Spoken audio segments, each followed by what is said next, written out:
एक सूत्र हमें बहुत याद आता है और बहुत काम आता है। हम अक्सर अपने पागलों को बोलते रहते हैं। महाराणा प्रताप ने एक पुस्तक में बोला है, सामने युद्ध करने के पहले सामने वाले शत्रुओं की संख्या गिनने से पहले आपकी सेना में कितने शत्रु हैं इनकी गिनती पहले की जाए। अगर युद्ध को जीतना है, हमें बात ये इसलिए बोल रहा हूं, शायद किसी को कड़वी लगे, हमारी व्यासपीठ किसी की नहीं है। हमारी व्यासपीठ ना बिकाऊ है ना झुकती है। बागेश्वर धाम की ये व्यासपीठ सनातन की व्यासपीठ है। ये बात हम उनसे बोलना चाह रहे हैं कि सबसे पहले सनातन में कितने कलमुहे लोग हैं, कितने धर्म के विरोधी हैं, उन दूसरे धर्म वालों से लड़ने से पहले इनको ठिकाने लगाया जाए। और ठिकाने लगाने का मतलब यह नहीं है कि मारना, नहीं। ठिकाने लगाने का मतलब है हम सब हाथ में हाथ पकड़ करके एक हो जाओ, एक होकर के सामने खड़े नजर आओ, दुश्मन अपने आप भाग जाएगा।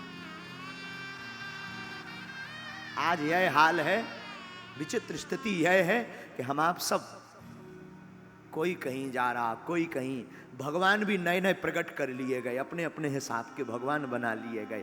आदि जगत गुरु शंकराचार्य ने मंदिरों का निर्माण इसलिए किया था कि हिंदू एक मंदिर पर कम से कम एक दिन बैठ करके एकजुट होकर के धर्म विस्तार की चर्चा कर सके। आजकल तो भगवान ही सबके अलग अलग हो गए। ये भगवान हो गए साहुओं के, ये भगवान हो गए ब्राह्मणों के, परशुराम जी ब्राह्मणों के, ये क्षत्रिय भगवान उनके, ये उनके भगवान, ये सबके अलग अलग भगवान हो गए। हम निवेदन करेंगे, भगवान को जातियों में मत बांटो। भगवान तो सबके थे, सबके हैं, सबके रहे। हमें लगता है कथा से ज्यादा जरूरत इस बात की बहुत है। कथा तो करनी ही है, क्रम तो पूरा करना ही है, लेकिन आज कथा से प्रण लेकर जाओ। तुमने सुना नहीं, बहादुर भगत सिंह ने आपको स्वतंत्र कराने के लिए हंसते हंसते फांसी को चूम लिया था।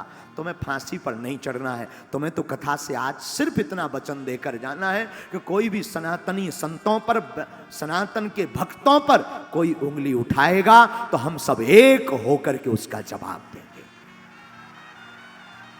कुछ नहीं करना, लड़ना नहीं है।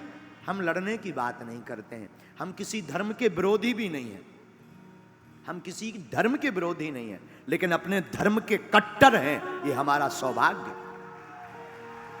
हम किसी के विरोधी नहीं है, पर अपने धर्म के कट्टर हैं, ये हमारा सौभाग्य है। मेरे पागलों, इसलिए सब एकजुट हो, सब एकजुट होकर के। ये गीत बड़ा याद आ रहा, कहो तो सुनाए, फिर कथा में, फिर कथा को आगे बढ़ाएं। यह देश है वीर जवानों का, अलबेलों का।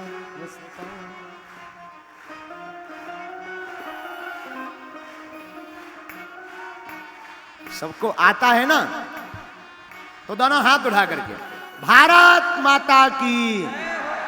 आज से कौन कौन सनातनी एक है? पक्का? जोर से बोलो ना। जो हाथ खड़े नहीं कर रहे वो रावण के खानदान के हैं क्या? कौन कौन एक है आज से? कौन कौन सनातन एकता के लिए जोर लगाएगा? अगर कोई संतों का विरोध करेगा तो कौन एक है? पक्का?